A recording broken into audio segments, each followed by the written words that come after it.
Are you around for this now?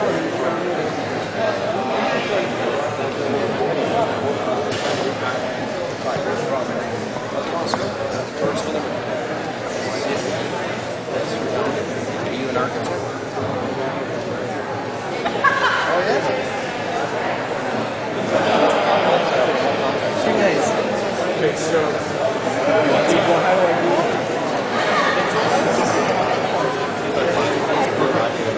Something.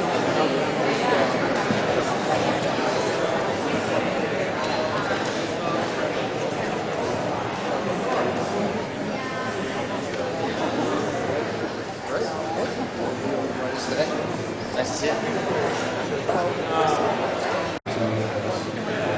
George Smitherman was just standing over there. Yeah, I saw him shaking hands. Okay, right. And Joe Pantalone, I believe he's over there. Yeah, I saw him too. Okay, so there you go. Rossi and Sarah Thompson, and I don't know who else is going to be. I think all 5 are supposed to be. Okay. Yeah, I saw the media invite. There you go.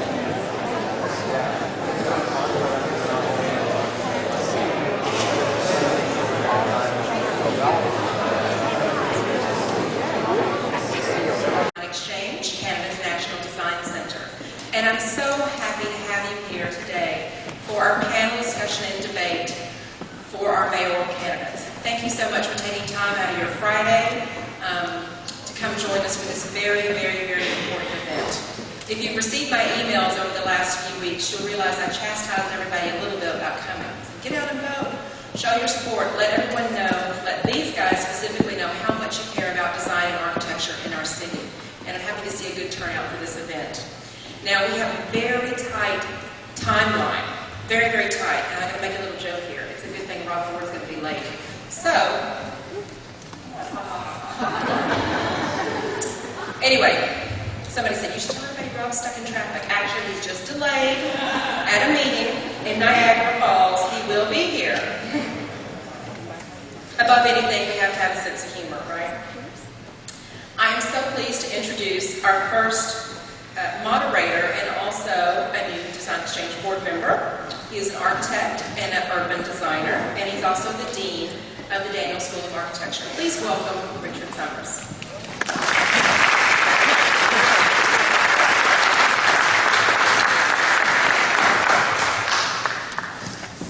Thanks.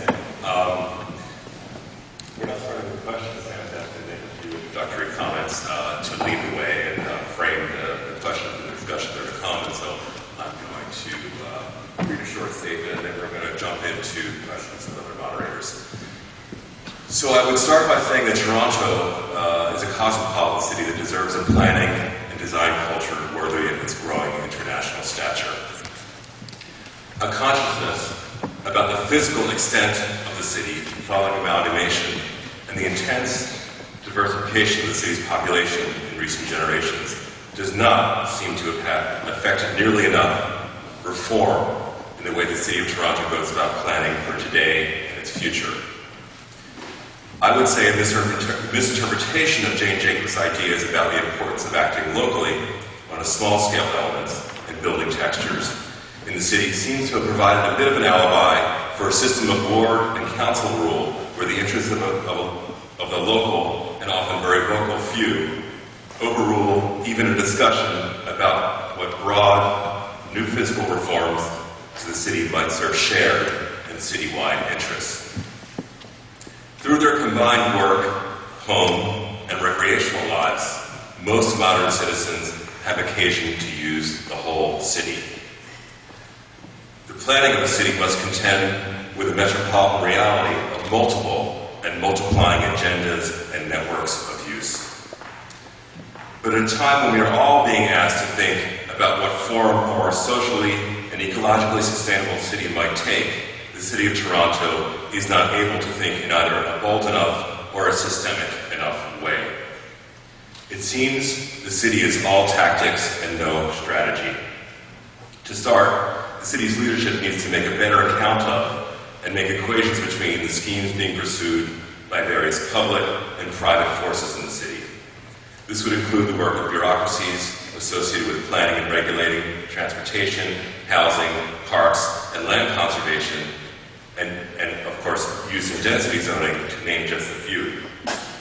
But taking into account and making equations between existing schemes will not be enough. There needs to be a bigger design picture, or set of pictures, to which the piecemeal and incremental projects that build the city over time can aspire, and ultimately be measured, because that's a critical thing. Toronto needs vision and leadership to design a better city.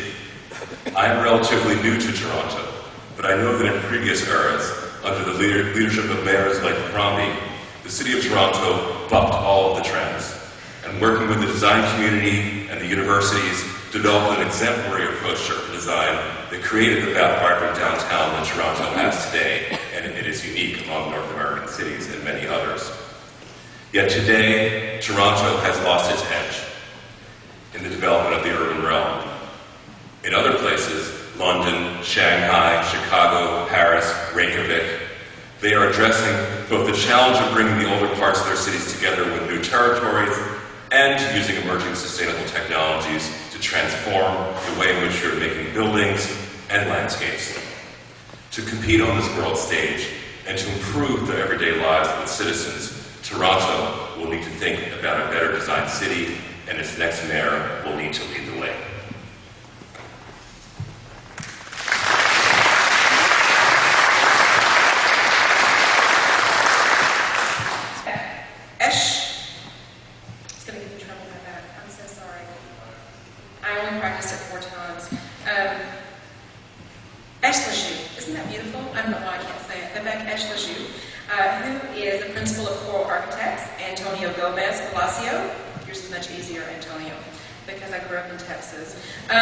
Partner Office for Urbanism, and Paul Oberman, who's our president and CEO of Woodcliff Development, and also a board member of the Design Exchange. One thing is, I want to let you know what's going on today. These are our topics that we're going to discuss today, and each moderator will take a different topic. So first, we are going to have a design vision. Second, the added value of planning and design.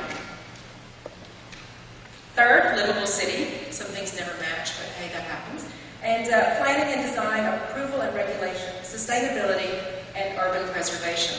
So I hope you stay here until the end, around 4:30ish. And for the VIPs, we also have a VIP reception and exhibition hall. Now, also importantly, you will be involved in this. You have cards and pencils on your chairs. If you think of a question, please write it down. If you have more than one, snatch some paper from your neighbor. When you're finished with those questions throughout the debate, we'll pass them down to the end, and the audience will I'll pick some questions for the audience to ask. Okay? So, to move on, Paul Oberman. Than ever before.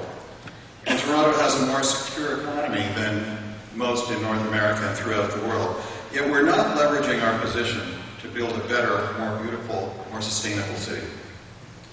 Given the projected population increases and the up to now unaddressed issue of how to plan and design a much larger metropolitan area in the amalgamated city, do you all agree that we need to be first designing and then building a more sustainable, well-crafted, and livable city? And if so, do you really think this can be done without spending more money now?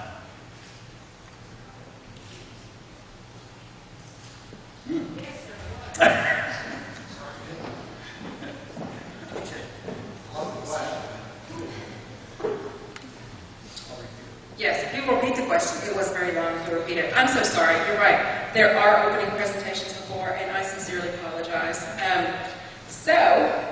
Well, at least you get a head start to think about it. You each have 2 minutes, or 2 to 5 minutes to talk about your position. Oh, probably a little longer than 2. We told Rob 2, but it's really 5 to 7. Well, good afternoon, ladies and gentlemen. It's wonderful to be here at the Design Exchange, which represents the exercise of foresight on behalf of some city builders previously, whereby this was privately owned, and what happened, the city negotiated with the owners in order to make sure that this amazing piece of architecture and Toronto history got kept forevermore, and also was transferred to the Design Exchange as part of the community benefits. I'm one who believes that we have a good city in Toronto.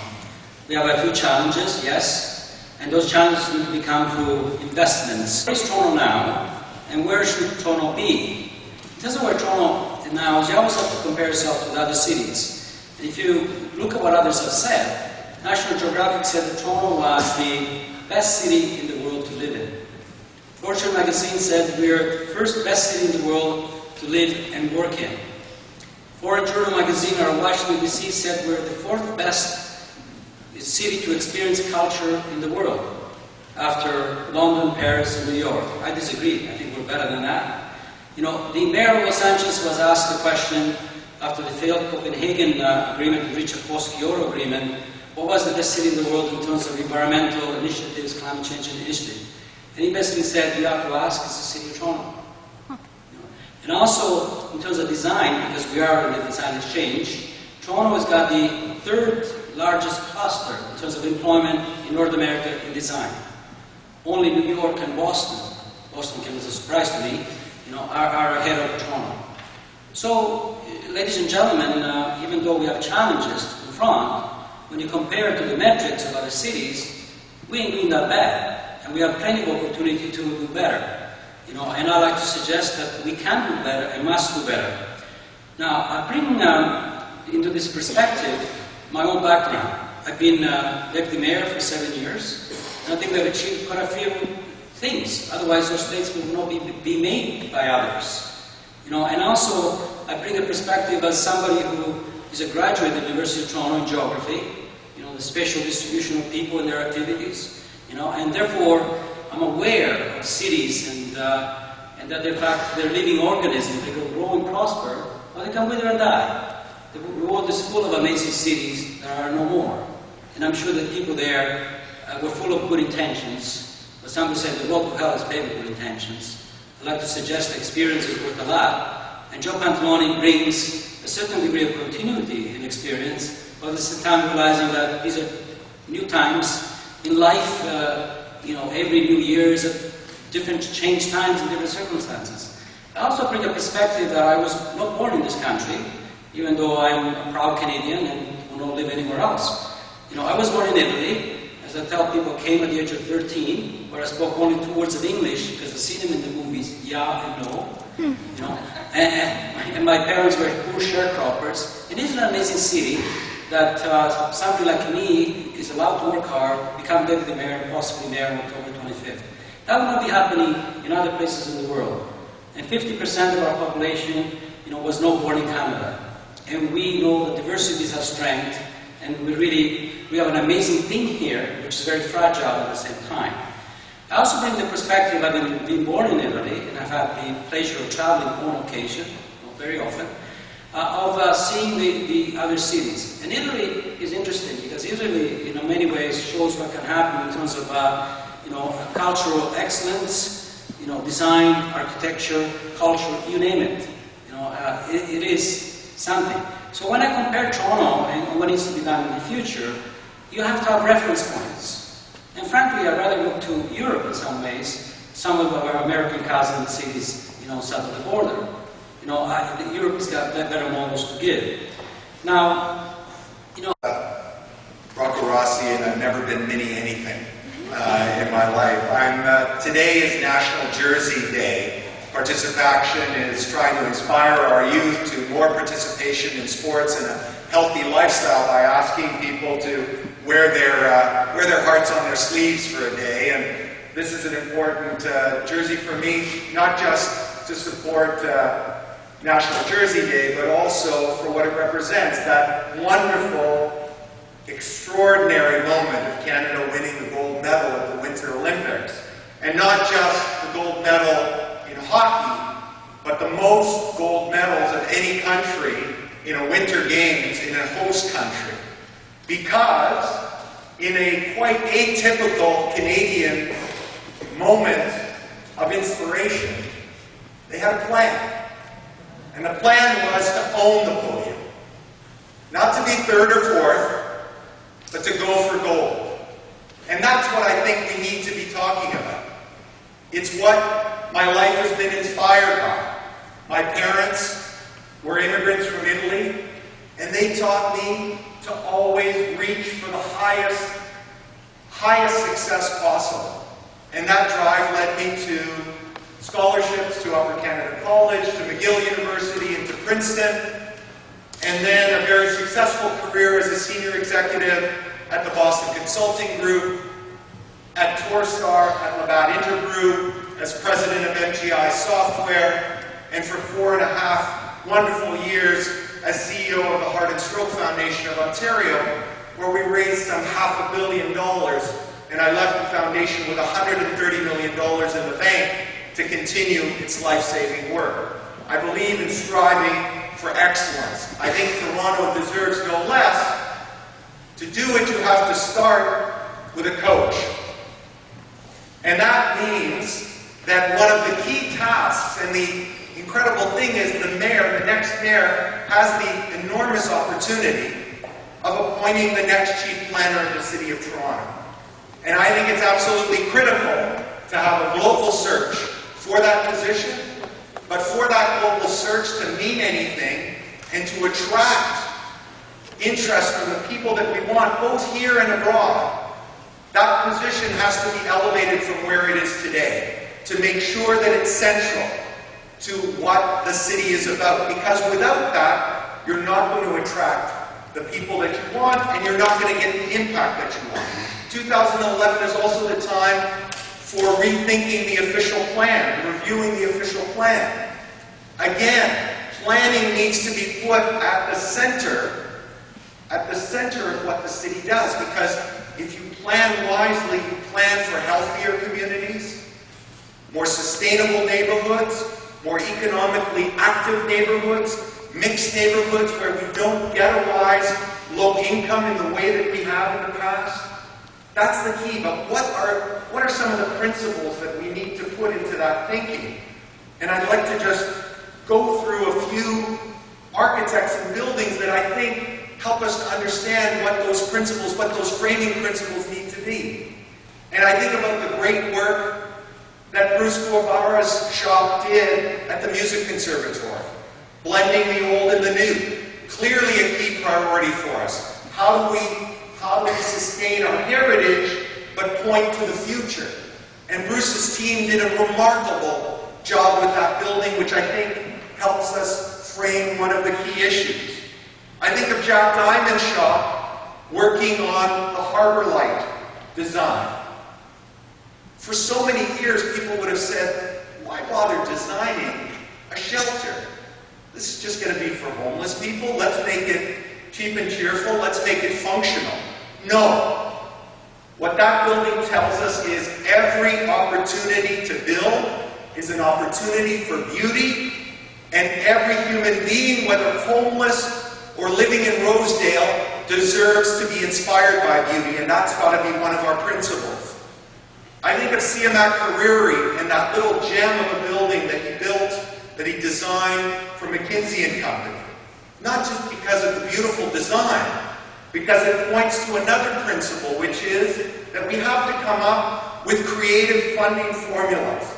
Because at the end of a 20-year period, that building that sits on land that was granted by the U of T will go back to the U of T. So the public realm has an opportunity with proper partnerships to expand in a way that's economically viable. And it's my great privilege to be here with all of you today. I think that as I speak, a variety of slides will rotate, and each and every one of them is a building or a neighborhood that in my time in public life I've had an opportunity to have something to do with. My vision for Toronto is a fundamentally optimistic one. For all of the things that we could get down on ourselves about, I'm motivated by the idea that Toronto's best days lie yet ahead. I have a vision for Toronto of an inclusive and prosperous and socially just city, one that's beautiful, one that is sustainable, and one that especially embraces our natural heritage features. I think for a city on a great lake, a great city on a great lake, we don't do enough to promote that. And I think the waterfront, for all of the criticisms of it, yet remains as one of the great opportunities in the city of Toronto. I had a chance to work for Barbara Hall when she was the mayor of Toronto with Paul Bedford, who's here, in that role to participate in the King's Initiative, which was one of the most brilliant examples that demonstrates to us that sometimes the things that we wish to achieve do not come at a cost to the public purse, but rather can be achieved with new thinking on the part of the public entity. Similarly, in that time, I worked on the zoning of all of the railway lands, including the Air Canada Centre, stretching from Yonge to Bathurst Quay, and it's been exciting to watch those new neighbourhoods emerge. As a member of provincial parliament for the downtown riding of Toronto Centre, I fought against what we now know as the Spire, a beautiful condominium in my opinion, that was once to be situated right alongside and dwarfing St. James Cathedral. I introduced a piece of legislation to prevent that and was involved in helping to make sure that it moved. Massey House and other buildings in Toronto Centre that require a fight to preserve them from a heritage standpoint were ones that I was privileged to assist with. I was a key catalyst for the redevelopment of Regent Park, a project that I'm extremely proud of, and a community, Regent Park, and the people of Regent Park that have taught me more than any other community. And in my time as a government minister, both at the Ministry of Health and at the Ministry of Infrastructure, I've been involved in literally billions and billions of dollars of projects that are moving forward and transforming our ability to provide services well, and in many cases, transforming very neighborhoods.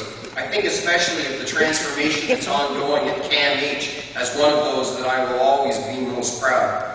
My planning vision for Toronto is for Toronto to stand up and to assert itself and to take back its power. I'm not one of those that falls in line with the idea that the OMB is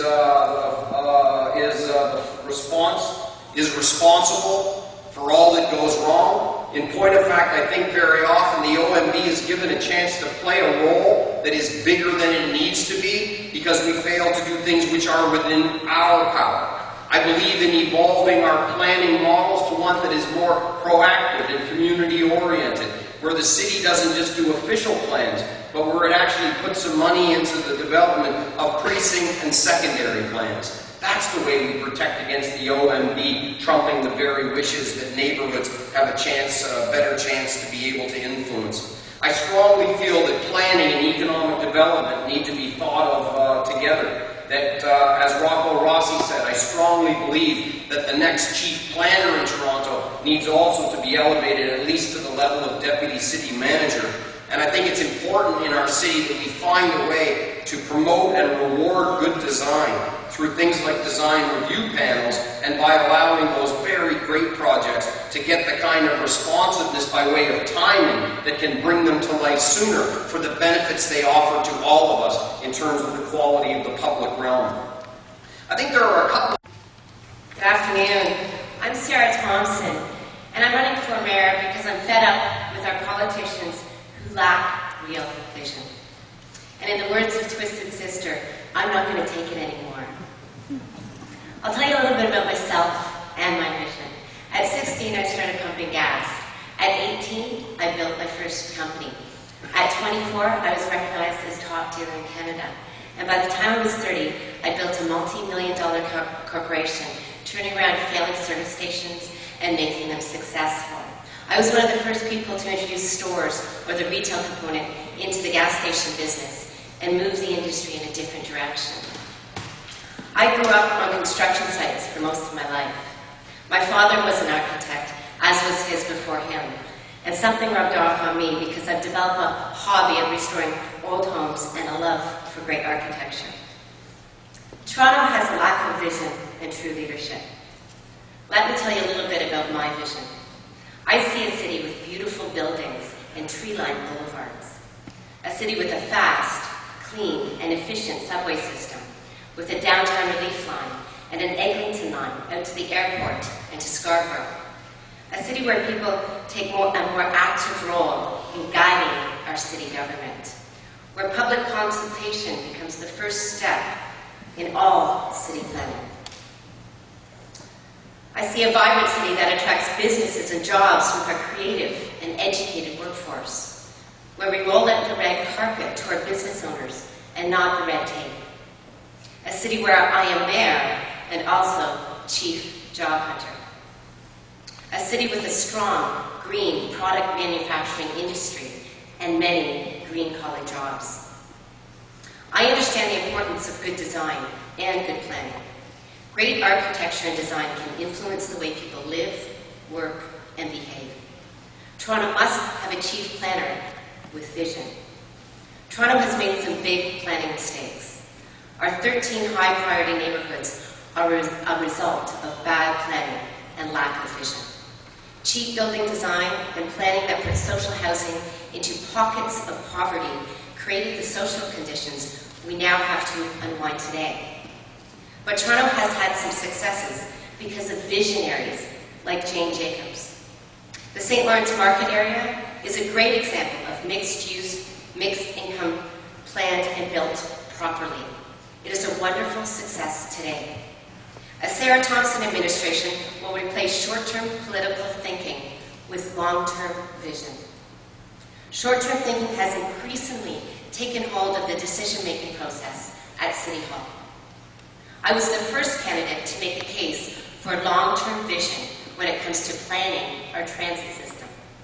Budgetary constraints should never outweigh responsible long-term planning.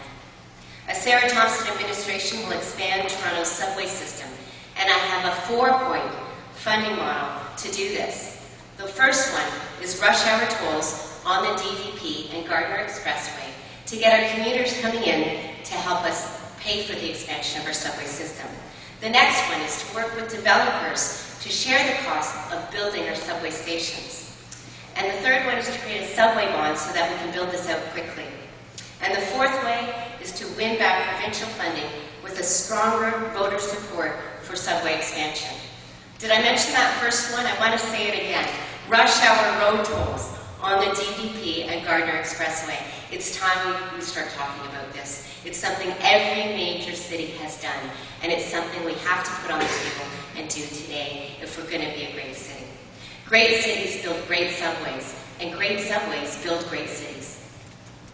Toronto must break away from being a city that chooses second-rate, short-term options and become a city that invests in long-term solutions that will elevate our city today and long into the future. We have to build a city for ourselves, our children, and for their children. My vision for Toronto is a city where our youth, our entrepreneurs, our innovators, and our people get a better shot at achieving their dreams. I think that's a vision we can all take pride in. On October 25th, please vote for me, Sarah Thompson. Thank you. Increases, and up to now the unaddressed issue of how to plan and design a much larger metropolitan area of the amalgamated city. Do you all agree that we need to be first designing and then building a more sustainable, well-crafted, and livable city? And if so, do you really think this can be done without spending more money now? Well, the answer is an absolute no. And to begin with, when I'm mayor, all I want to call him, as has been suggested. It's supposed to be a joke, it's supposed to be Anyway, okay, that's very close. Some jokes will go down. Okay, well, I absolutely not. You know, investment means you have to spend money in order to get a payoff, which is worth more than your original thing. However, there's a psychology of work, which unfortunately began with Mike Harris 15 years ago, which has brought this city into a desperate situation. And I'm the only one out of the people we see up here, including the person who's not here, who really believes that you have to spend in order to get a better city. Spend both in terms of our infrastructure and our people. And let me explain. I believe, for example, the Transit City, which is, by the way, is the only plan that is approved. You know, City of Toronto has approved it after many consultations. The province of Ontario has approved it. The Metropolitan Go Transit has approved it. You know, the subway extension to York University is happening. You know, we're spending money on Shepherd. We bought the boarding machines, you know, for the Eglinton. It's all approved. But the thinking over here is that they want to go back to the drawing board, as if more talk is going to get you, you know, where you want to go. I think we have to do. You know, my view is I'm not calling for any for a general tax cut. I believe we should freeze it for seniors who make less than $50,000 because they're caught in their home.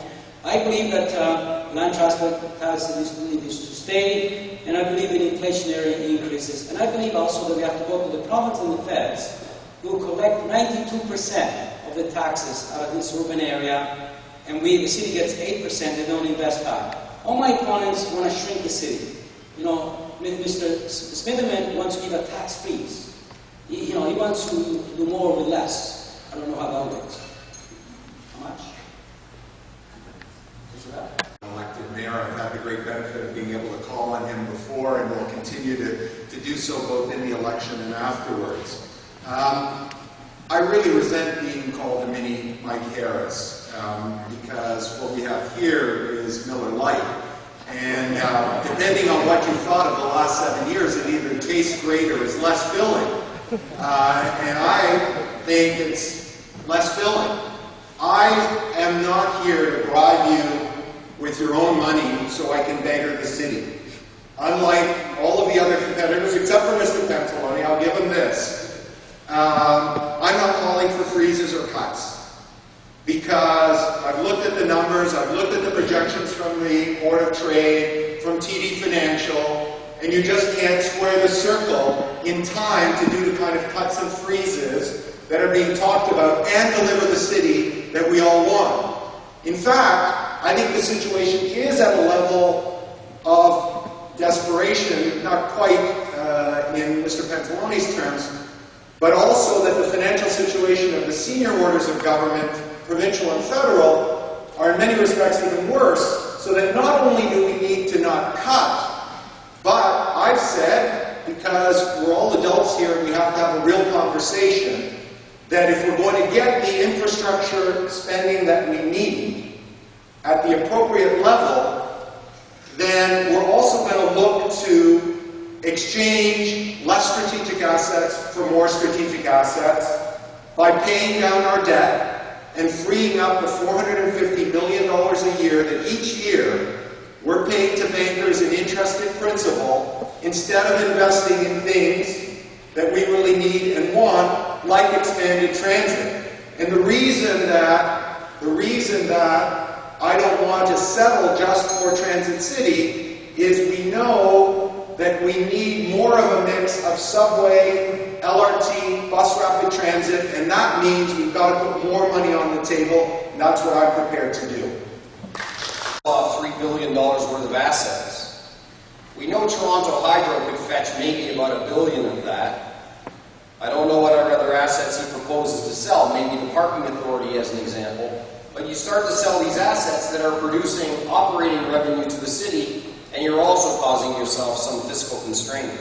Please keep in mind that in the last 7 years, the City of Toronto has gained a share of the federal gas tax, a share of the provincial gas tax, introduced a land transfer tax, a vehicle registration tax, a new tax on advertising, a fee on garbage collection, has had many costs uploaded by the province of Ontario, with a plan to continue to do so each year, increasing through 2016. Tax increases most years at or above the rate of inflation. The revenues there have grown quite a bit. I want to make investments in capital and in transit in particular. In order to achieve that, we're going to have to be very, very precise about narrowing our focus of what the city can do. And it will be necessary to make some operational cost adjustments. On September 27th, I will present this plan in great detail, and I hope in a fashion that is striking a new tone of transparency that the citizens can actually follow along. If I'm elected mayor, I will be the budget chief for 1 year. I will lead a 100-day review of the city's books, and I dare say that we will have to stop doing some things that we've been doing so we can focus on what we must do to live up to the full potential of our city. At the heart of it, I am not one of those, but they are here. Oh, 2 are here and 1 is missing, who say that all debt is bad debt and the municipalities ought not have some. I think that Toronto has a manageable level of debt. We need to continue to make sure that it is manageable. And I have, as a government minister, been involved in some of the most aggressive expansion and investments in infrastructure known in the history of the country called Canada. Thank you very much. And especially in our transit infrastructure. We must change the planning process as well and put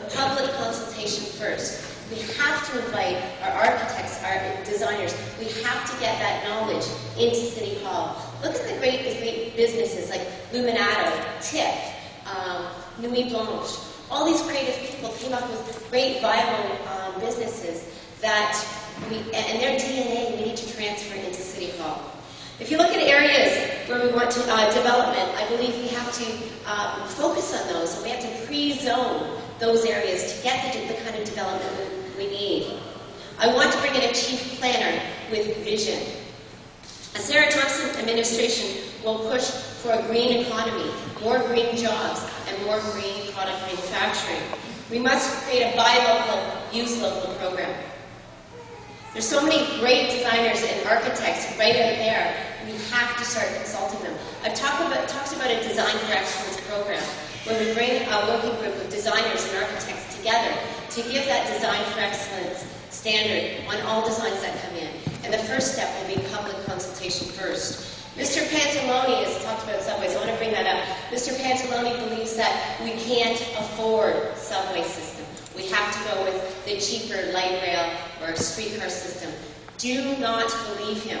As I said, I have a 4-point funding model. Did I mention rush hour road tolls?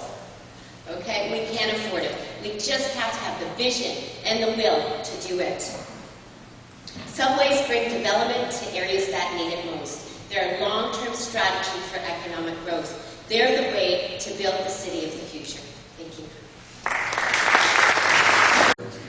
For prehistoric thinking in transportation, sustainability, and park planning.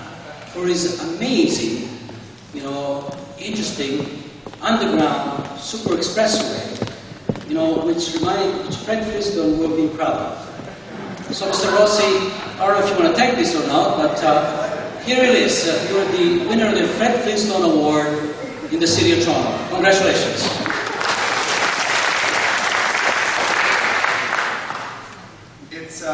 It's fascinating. I almost feel like Galileo in house arrest, because the attitude at City Hall that we can never study anything. And remember, all I've called for is a study to say we have a massive problem in terms of traffic and gridlock in the city.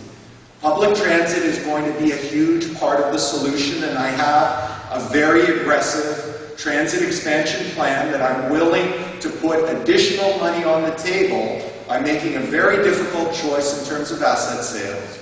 But that's still going to leave a considerable portion of the population still in vehicles, and they may become hybrid and they may become electric. But the personal vehicle and trucks will continue for some time, and we owe it to the citizens of Toronto to explore options. And if the plan cannot be shown to be viable, as many engineers are telling me it is, and pension plans and others, that it could be financed privately and with a toll, if that can't be shown to be the case, then it won't happen. But to shut down ideas is not how this city will become a leader in the world.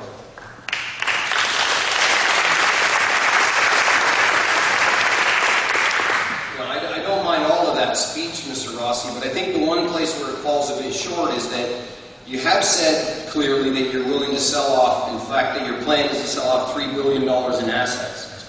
You value Toronto Hydro on a CP24 debate at $2.5 billion, but pretty much everybody else says it's somewhere just under or around $1 billion at the most. And you haven't really come clean with people about what other assets you're planning to put on the block. So I think before you move to the dreamscape of tunneling the Spadina Expressway and such, maybe you should still freshen up the storyline about where those $3 billion are going to come from. I want to say to Councillor Pantalone that I think that people of progressive values in the timetable, in the times that we are in, have an obligation to recognize that the coffers are going to be very challenging the next number of years. I want to make progress too, and I was pleased that he talked about the Spadina expansion to York University and beyond, the Shepherd LRT and the Eglinton LRT, because those are all projects that I helped to lead as a representative of Toronto in the provincial government. Thank you.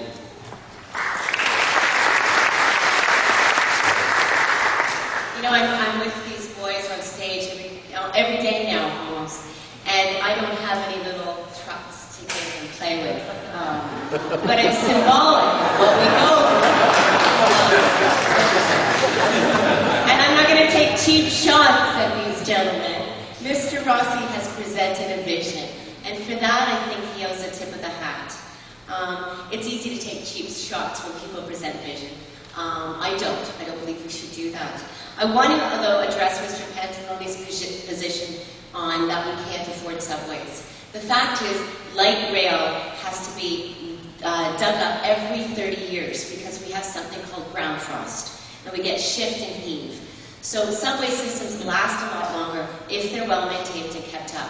I've suggested that we can use the light rail that we have purchased underground, build the subway tunnels for light rail, but make sure we have that vision to build them right, so when we need to put subways in them, we can. And thank you. Ask the question, and you'll all have 2 minutes to respond. But then I'll ask a quick question, and I won't give you much chance to think about it. You'll get about a minute to respond to the question, and it'll be a slightly different question for each one of you.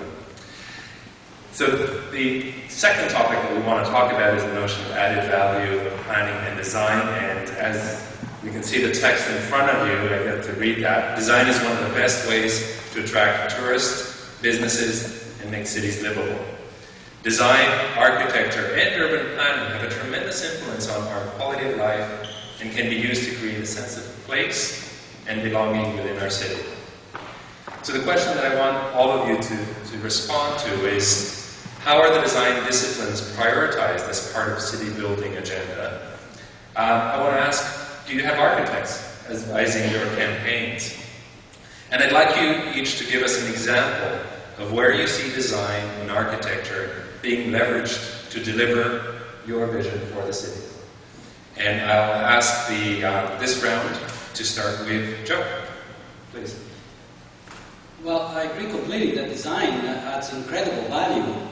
You know, people don't want to go tourism, you mentioned. I'm the executive of Tourism Toronto. I've been for a number of years. I know the importance of tourism. And when you go visit another city, you don't want to see the same old. You know, what is defined Toronto is that Toronto City Hall, for example, which represented an amazing effort. And actually, I've been, walking the walk as well as talking the talk. I've been chair of Exhibition Place for almost 15 years.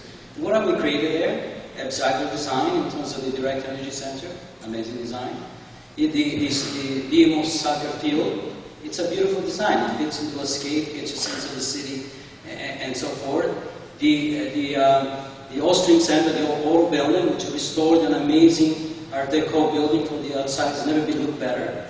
And inside is made of very relevant Liberty Grand, which has taken a Beaux-Arts architectural design and given it a 365-day life, as opposed to Mr. Smithman, and I'm sorry, I can't help but take this shot, because me and David Crombie led a team which brought recommendations to the provincial government to amalgamate Ontario Place and Exhibition Place. Okay, we like the team. And he was there for the premiere, and then suddenly, they didn't do anything. But once in a while they come out, let's do it. They like to talk about it, but not do it. So I think that the design is essential. That's why, for example, the fourplex ice rink on the waterfront, I support it. Because you know what, you have to have excellence on the waterfront. You don't want mediocrity. And frankly, and I always had architects around me, in terms of provide some guidance, and I will continue to do so. The Mayor of Toronto has to strive for excellence. And I think Toronto is frankly on the cusp of becoming a super amazing city, or frankly deteriorating into a Buffalo, Cleveland, and Detroit in a number of years because of these people who believe that, in tax cuts, and a freeze is a cut, because you're not getting the revenue, and which will lead basically to cutting services and strive for excellence. Excellence costs you more initially, but there's a huge payoff, but it costs you more initially, and you got to invest in it. Thank you. To be clear, and as a student of history, Buffalo, Detroit, and Cleveland have gone into decline, not because of tax cuts, but because their cities didn't diversify their economies when their major central economic engine died or came under serious attack. and that lack of economic diversification in the thinking of Mr. Pantalone and his wing at City Hall is one of the things that does threaten us, and why we need to be certain to continue to build a very robust economy and not lose sight of that. When it comes to design and architecture, absolutely it becomes part of the magnet because people are drawn to beauty. And it's not just beauty because it's a nice to look at, but it also makes for more livable space. And it also makes for great places to play. And it also makes for healthier people. So of course, it's something that you want to make central. And again, why so important to have that chief planner be put at a central place. The architects that I've been working with, one of them put me in touch with an extraordinary policy which the government of Denmark has put together, and which I heartily encourage all of you to Google and get. It's their federal government, their national government strategy on architecture, Denmark, a nation of architecture. And the slogan and the aspiration is an environment of architectural ambition. And that's what I want for Toronto. And that's why I'm prepared to make some tough choices, but not cuts, but tough choices in exchanging certain assets. And you're never going to, when you're in the process of a sale, undersell what your asset is worth, Mr. Smitherman. So of course I'm never going to undersell that number, but we have minority position in Enwave. We also have significant tracts of surplus land. We have over $1 billion worth of land with Build Toronto, and Build Toronto should not compete with the private sector. That land should be processed in such a way that we get the money and that pays down debt. Thank you. No, I didn't ask you to undersell it. I think actually what I was criticizing you for was inflating its values beyond those that are known to be practically achievable. And I think that's an irresponsible strategy. And I think that most people that have evaluated that number for you subsequently have told you that you never should have said the number that you said. Not true. I think that the issue that you spoke to in the question speaks to the obligation that we have to the public realm, especially in an environment where we're going to see intensification of a substantial order. The public spaces that people walk along and that people go to, like parks and such, become more and more and more important. And one of the great, as a new dad, I spent a lot more time in the last 7 months in different parts of parks than I had before. And frankly, the state of them is quite deplorable. One of the questions was, how do we reprioritize planning in the protest? Well, I see a model where the reprioritization means that the lawyers give way to the planners. We got this backwards in Toronto. This is a little bit what I spoke about in that OMB process before. We need to do more of this work proactively. Architects, yes, involved in helping to give advice to my campaign. A place that I really like in the city for what it's done, where planning and architecture have come together, not just to create a beautiful building, but something that has helped to lead in the transformation of a very neighborhood, is the Jarvis, the site of the National Ballet School on Jarvis Street. From those awful box studio buildings of the CBC to the transformation of these beautiful buildings with their windows so open where you can see ballet students on different levels, or sometimes you can actually see the contestants from So You Think You Can Dance doing their auditions as well, at least from my 16th floor vantage point. This is a project that I really, really love for what it's done for the city. I think that the OCAD building is also something that just makes the imagination sparkle, and I think it's another example on another part of town that's done just so much for not just one building, but for the whole neighborhood and for animating a sense of what's special. Thank you.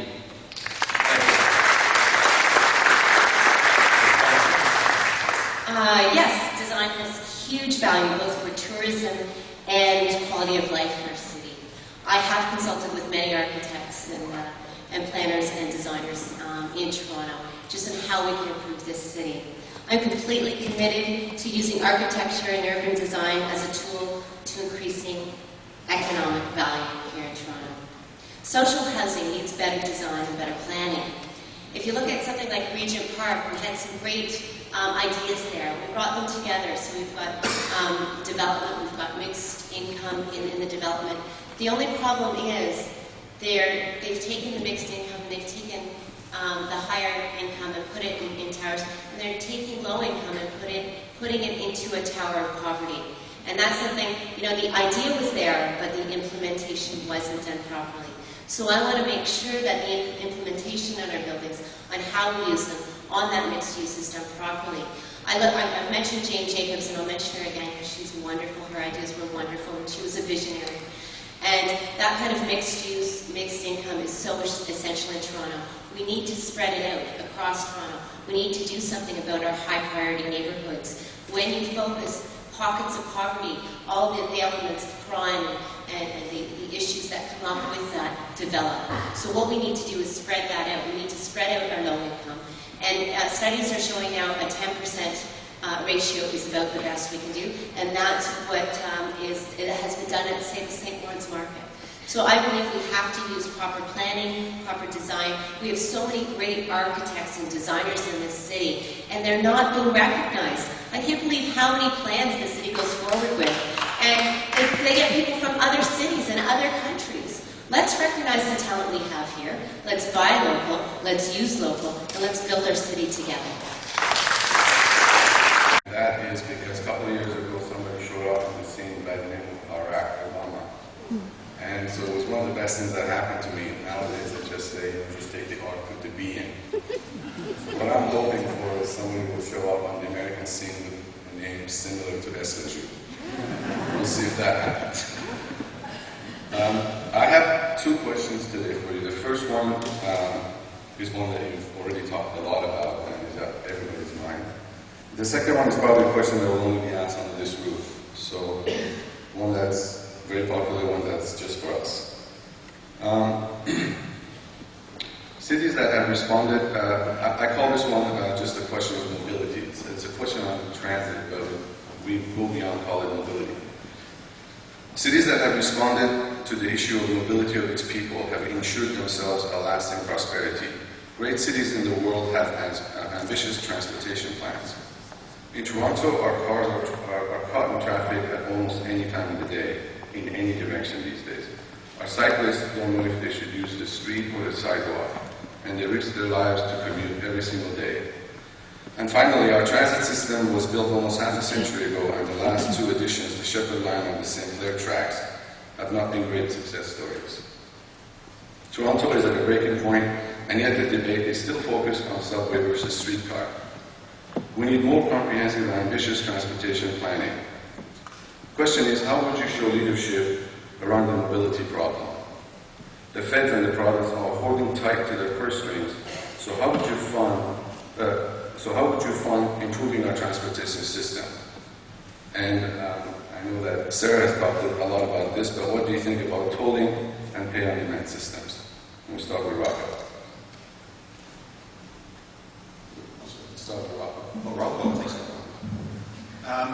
Well, I've laid out a fairly detailed plan. It's at roccorossi.com, Transit City Plus, and it's twofold with respect to ensuring that we can expand our transit, because quite frankly, a few weeks back, Adam Jambroni told me that they were planning a new transit museum for Toronto. He thought it would be very good for tourism. And I said, please save the money. We have a transit museum. It's called the TTC. We ride it every day. We need to be able to invest more money. And again, that's why I'm talking about the sale of assets to bring the debt down and free up that money that's currently going to debt servicing. But two, we need a better governance model. Because one of the reasons it's so easy for the province and the feds to step back is that in the last little while, major projects on transit have not been brought in on time and on budget. You took the St. Clair West streetcar from a $43 million budget to $120 million, and the Union Station platform extension from a $90 million budget to $140 million. And if you're sitting at Queen's Park, you say, I'm not going to hand over to the geniuses who did that billions of dollars to to make an even bigger mess. So as the province has removed politicians from the Metrolinx board to create a skills-based board, I believe all the politicians should be removed from the TTC board, replaced with a skills-based board to show the province that we are going to best governance and that we also are putting money on the table so that we can have a real conversation and that we will be real partners, because mobility in the 21st century for this region has to be thought of on a regional basis, not a 416 and 905 basis. So when the TTC refuses to deal with Metrolinx in the province and the region on the Presto card and has been dragging its feet on smart card technology for years, setting us back, that's not setting a good basis for a partnership going forward to ensure our mobility.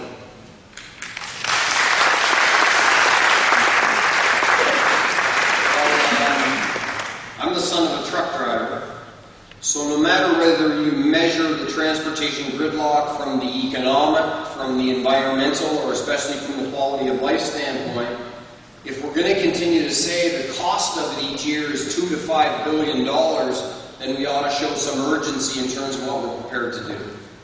And I just want to say that I know lots of people like to throw out the federal and provincial government in one sentence as if they've been equally supportive or equally non-supportive, but the orders of magnitude here bear repeating. In the next 10 years in Toronto, the provincial government has $11 billion committed for transit. The federal government has $1 billion committed. I propose in my plan that Toronto supplement that with $3.8 billion. By concentrating resources in a transit trust. The map of my plan of transit, which is neither LRTs or subways, but rather a sensible combination of both, can be found in the brochure which we have here in the hall. But I think it's a really, really important time that people of this generation live up to what Big Daddy Gardner and those did in their time. The time for talk is over. My plan is ambitious, and it reaches in all directions.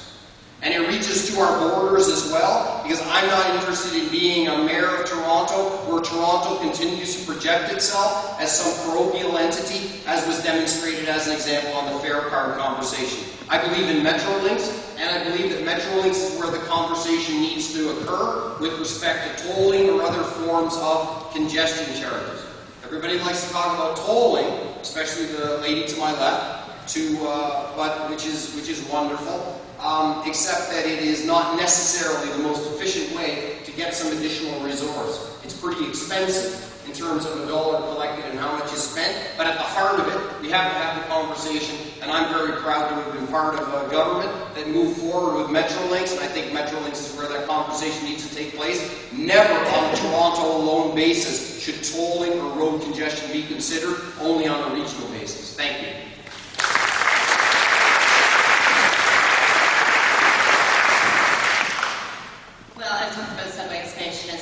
Strategy for economic growth.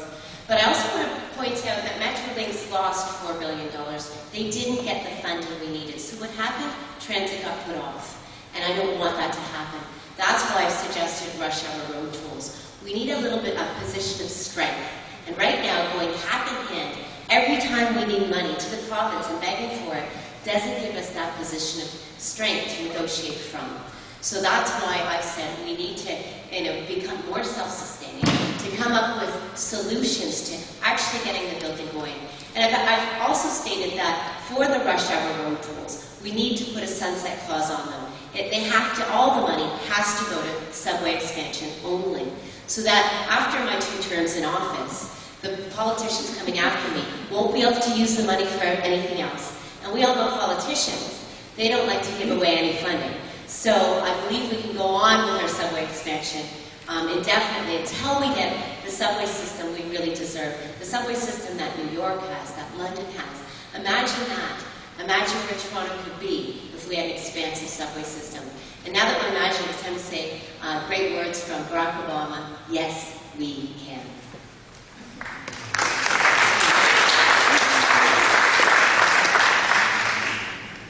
My transportation plan calls for something that's realistic and affordable. In 4 years, I want to finish off the Shepherd line to connect to Scarborough Town Centre, finish the loop right around Bloor Danforth line. So you let me get on a subway. You do not have to get off. You go all the way up to down from downtown. This is going to cost $4 billion. $3.7 billion has already been committed from the provincial government. We have to get the private sector involved to sell off the air rights and let them develop along Shepherd Avenue. Many developers come to me and said, Rob, I have no problem giving the money as long as I can build commercial residential mixture along it. That's how we have to get involved. But we can't depend on the provincial and federal government. Okay, for example, the ice pad that we're just proposing, we have $34 million. And they want to build an $88 million ice pad.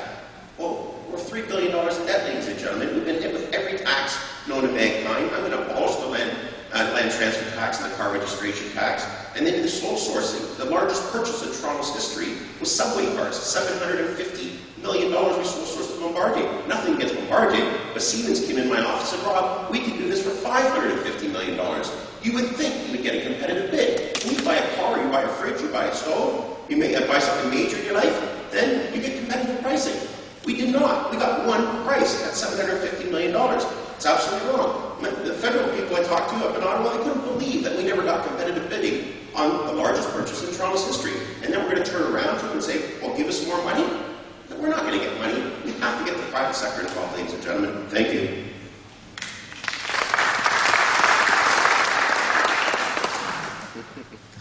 Well, transportation is the biggest threat to the success and viability of this urban area, not only the city of Toronto, but the greater Toronto area. Let there be no illusion about it. You know, the OECD says we lose $5 billion in productivity, because of congestion. And that's getting worse as the population increases, which is a good thing. People want to live here. And also it's bad for the environment. If you're stuck in the car, you're polluting. It's also bad for quality of life. You're stuck in the car, you know where you want to be. And frankly, we have a disassembled urban area where if you live in parts of Scarborough, you cannot go to the airport to get a job there or even take the plane, because you can't go there from here. And that's why the province is cutting $4 billion from Transit City, which hurt, by the way, those areas in our fellow Torontonians who live the most, parts of Scarborough, SRT, we all know it's been shut down the last couple of days. Guess what? It's at the end of its capacity. It doesn't life and doesn't have any additional sort of capacity in it. Should have been done. It's been deferred. The Finch corridor should have been done. It's been deferred. A big part of it. The parts of Weston should have been done. It's been deferred. In a way, the provincial government, and yes, they've done more than Mike Harris did, but that's not something to compare yourself to, with all due respect. They led us to our generation, where we had 1.2 million people increase in the GTA, and no transit was built. And frankly, Mr. Smithman's and Mr. Rossi's or Mr. Ms. Thompson's and Mr. Ford's musings about going back to the drawing board and reinventing the plan means there's more talking. I guess we've done a lot of talking since 1995, but Mr. Harris says you can't have 4 subways which were under construction, we'll give you half, which we ended up with the Shepherd. We gotta start doing it, ladies and gentlemen. Otherwise we're gonna get worse. And second guessing it is not the way to do it. Their plans don't make any sense financially, in terms of demand, in terms of getting the job done. And I'm a city builder. My father was a construction worker, built road down so I believe in complete streets, and I believe let's get on with it. Let's talk about Transit City the next phase, rather than trying to finish the job in terms of Transit City, which should have been, we should not be hesitating on. After they're built. So this is a question that's actually not about money. It's a lot of all this. It's really about values. The preservation of the built environment has played an historic role in helping maintain the vibrancy and character of Toronto, particularly in the older downtown areas. Yet the quality of older building stock varies greatly from neighborhood to neighborhood. And everything that is old may not be sustainable from either an environmental or social perspective. For example, substandard housing or industrial brownfields may require substantial transformations and reinvestment to become viable parts of the city. There is also a widespread assumption that the older, pre-amalgamation footprint of Toronto contains the most historical parts, while newer, inner suburban areas are lacking in a history worth preserving. Yet as the Tower Renewal Program has shown, Toronto possesses a unique historical legacy of thousands of mid-century buildings in need of transformation. Given the many people who live in these areas, tower renewal can be understood as a form of preservation as well. Within your broad vision of the future of Toronto, please address which kinds of architecture and landscapes you think must be preserved, and whether, by contrast, there are places and conditions that would benefit from some creative destruction. More specifically, can you imagine areas within the old footprint of Toronto that could or should be replaced, and areas in the newer, amalgamated areas worthy of preserving? And who am I starting with? We'll start with this report. I'd love to preserve all the buildings, but obviously it's at a cost. There's the most beautiful heritage building, I personally believe, and that's again, it's my personal belief, it's Queen's Park. It's absolutely gorgeous. I get a little emotional when I walk in there because my father worked there for 5 years, but it's truly unbelievable, that building. And if we were going to spend money, I wouldn't mind spending money to preserve that. But there's so many beautiful heritage buildings, like the one in Etobicoke. Everyone thinks it's just downtown. We got Montgomery's Inn on the corner of Dundas and Islington. Beautiful, beautiful building. It needs work. Again, but where do we start? Like, do we start tackling our debt? Do we start getting our spending under control? Ladies and gentlemen, if I'm fortunate enough to be mayor, that's where I'm going to have to start.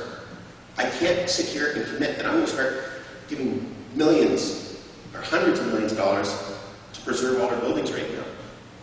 Old City Hall, where the courthouse is, that's another beautiful building. We sunk a lot of money in that to preserve it. But, you know, there's a lot of these heritage buildings that need work. But ladies and gentlemen, we have to get our fiscal house in order. We can't be having a 5-cent bag tax, property tax going up 5% every year, a $60 car registration tax, a land transfer tax, garbage rates going up $200, 20% water rate increases, spending $45 million on renovating Nathanville Square. Like, how far are commercial tax rates higher? I want to, as mayor, get our taxes, get our spending under control, and then say, you know what, we're in the black. We have some money. Let's really start working to preserve our heritage buildings. Right now, we're not in that situation. And if anyone up here says, yeah, you know what, I'm going to spend millions and millions, it's coming out of your pocket, property taxes, or they're going to put user fees on it, it's going to cost. We are not, we're over $3 billion in debt. This city is in terrible financial shape. And you've heard about the St. Clair boondoggle. Peter Street was just in the news again today. Peter Street shelter's over, you know, $8 million over budget. Can't carry on like this. Ladies and gentlemen, I don't believe that. And frankly, I don't believe what Mr. Smith and Mr. Rossi and Ms. Thompson are also saying, that the sky is falling. We all know the story of Chicken Little. It wasn't true. Okay? We have challenges in this city. But tell me what family doesn't have challenges. Tell me what government, what society doesn't have challenges. Life is full of challenges. The reality of the city's financial situation is that we don't have a deficit. We're the only government out of the 6th largest government in Canada that does not have a deficit. We have a debt. But anybody who buys a house doesn't put cash on the barrel, they get a mortgage. It's called a debt. If the city, you know, builds a subway or a rec center, we don't put cash on the barrel, we get debt. And our debt is within the acceptable limits. That's what our city manager tells and others tell us. It's within the acceptable limits. We have challenges for the future, which we must confront, I agree. But this idea that Chicken Little attitude is absurd. You know, so let me move on from there. Okay? Because these people here want a tax freeze, want to sell your house so you can rent it in the morning, and want to contract everything. You know, frankly, they want to shrink the city rather than grow the city. I don't go with that view. As we've heard this story before. You know, Mike Harris told us that many years ago. You know, we're still here.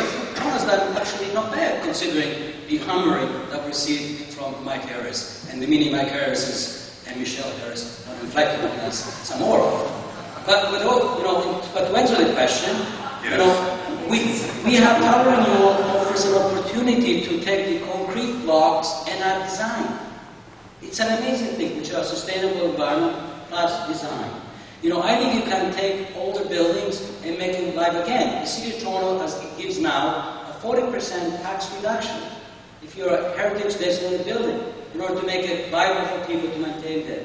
You know, I think that look at Exhibition Place. I've taken a number of buildings, I've taken, because of the chair there, you know, and transformed it year-round activity, whether it's the Liberty Grand, Medieval Times, the Directors of the Colosseum. It is possible, and we must do it, in my opinion. You know, all buildings add value. They don't take value. You just have to figure out the mechanism of doing it. But just to clarify, I'm talking about values and not what can cost more, because it can cost to tear down and build new, and it can cost to save. It depends what you're talking about. If you're talking about Regent Park, Lawrence Heights, demolish the place. There's nothing there really to speak of. Those are all buildings too. You know, and that's what we're doing, and nobody's complaining as far as I can tell. You know, but on the other hand, if you're talking the 75% of the Toronto urban area, which under the official plan will stay what it is, you keep it as it is, because that's where the heritage is trapped in all our neighborhoods. And that's no threatening right now. Okay.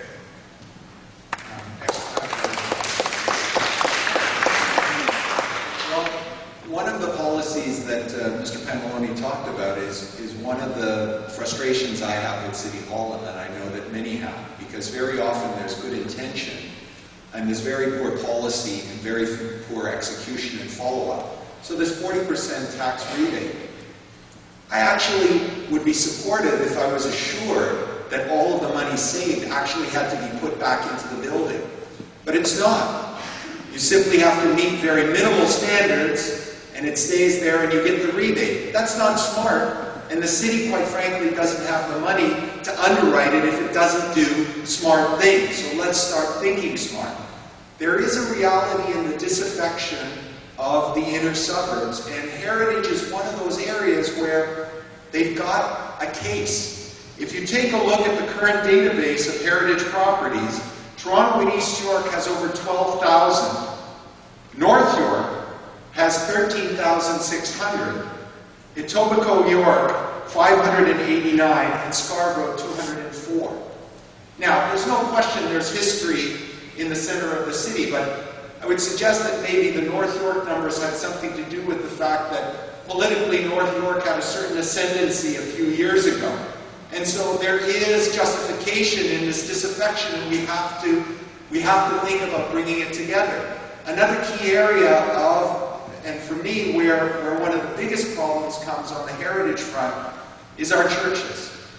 Because we are, in effect, forcing people to maintain them, and then putting them into straitjackets in terms of what they can do with the property around it. So unless we're then going to be willing to put up significant capital as these extraordinary buildings, whether it's St. James or St. Michael's or others, as these extraordinary buildings age, and the cost of maintaining them are incredible, if we restrict them from thinking about how to leverage the underlying value of the land, we're doing a disservice to ourselves, to those communities, and to our heritage.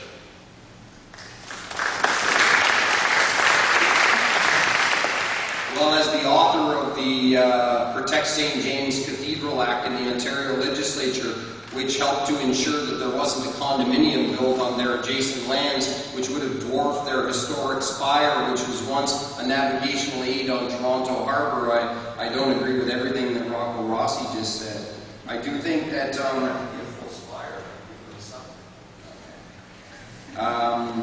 we have, I think, I'll try and answer your question this way. Speaking about values, I'll give you some examples.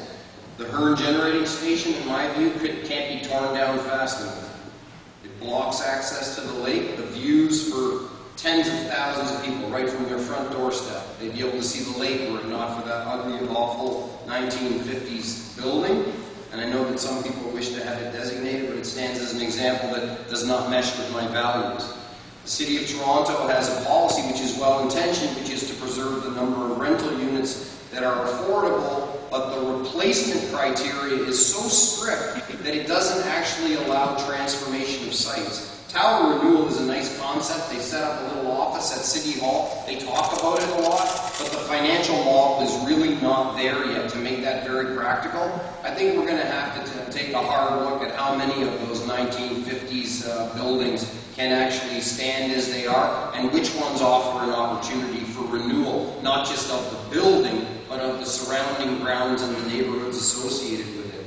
The places where I'm really inclined to fight the hardest for heritage is where you've got the combination of stable, heritage-based neighborhoods and heritage storefronts. And I guess because I represented the St. Lawrence neighborhood and Cabbagetown as an example, these places really warrant great protection. I think we found extraordinary ways to creatively reuse buildings. Rocco talked about the Royal Conservatory. That's a beautiful example. I think Maple Leaf Gardens and the reuse that's going on there is really, really exciting. I think that I'd like to be able to talk longer, but the bell won't, so I'll stop.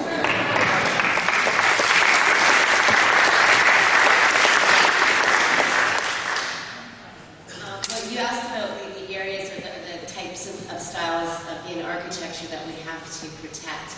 And when I think of that, I think of the arts and crafts style. We're losing most of that in Toronto. And it's such an amazing style of architecture that we have to protect. So a Sarah Thompson administration will limit destruction of our public buildings built before 1920. And I think it's so important we do that. We have to set the example.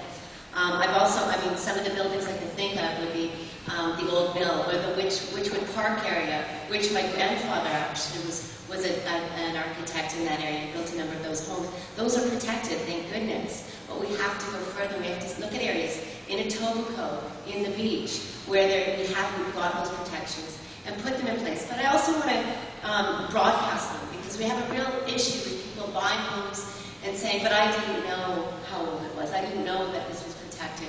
So I want to really broadcast those areas and designate areas with a concentration of heritage buildings as heritage conservation districts. But broadcast that, use the media, let people know this is an area. Maybe have our real estate agents have to mention that when they're selling a home, so we don't get this fight between I want to tear down my house and build new, when they know ahead of time that this house is in a heritage area. Thank you.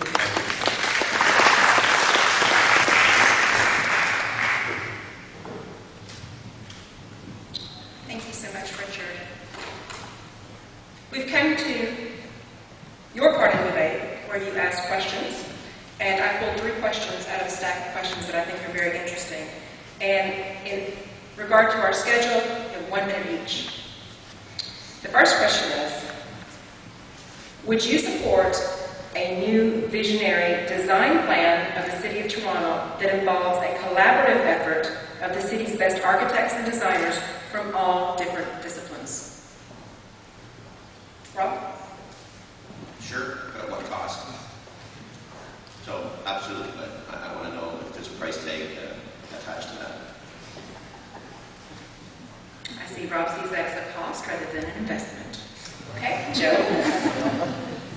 The answer is yes, and I think we have a great opportunity beginning in 2011 because the official plan needs to be reviewed, and the process is going to begin in 2011. And having thus with the time also, we will be hiring a new chief planner, whom I believe has to report to the mayor as well as the city manager, in order to be more effective. And this is a great opportunity to bring these kind of elements to a level of excellence which we have strived for, partially achieved, and we can achieve even more. Well, I agree with Joe on the opportunity for the chief planner and the review of the official plan. And I wouldn't want to tie the hands of the chief planner. I think part of the attraction that we need to offer is offer a bit of a canvas for that person to work on, and I would look to that person to then lead the growth and development, and then populating design panels for the city to help and assist in a long-term vision. I agree with really the way Rocco's put it. I like that. It sounds nice. things I want to make sure of. First is, I want to create in the city structure a chief planner who's got responsibilities also for economic development, who emerges as one of the most powerful forces in the whole city infrastructure and bureaucracy. And in bringing such a person forward, you hope that they're going to bring you wisdom beyond that which you might for yourself be able to offer. So that the tying your hands comment I align myself with. Also, I've mentioned several times today that I believe strenuously that our planning processes have to be more community focused. Right down to the point that I want to reopen storefront planning offices as a motivation to revitalize, especially some of those neighborhoods that are most in need of it. So I want to be careful not to say yes to something if it means that from on high there are these standards which are then imposed upon a local neighborhood when I really feel that most of the value that we need to get a hold of is in the hearts and the minds and the views of the people that live in those neighborhoods. I'm sure these visions can be aligned, and I would just want to make sure that I was working with a new chief planner to make sure that we did it in a way that did not trump the voice of local communities, where especially I want planners and architects and designers to help us to animate the views of the local residents and to liberate all the opportunities, especially in neighborhoods in need of revitalization. Thank you. My answer is yes, yes, yes, and yes. The symbol of my campaign, probably can't see it, is a key to opening the doors of City Hall. We need to bring the communities back in.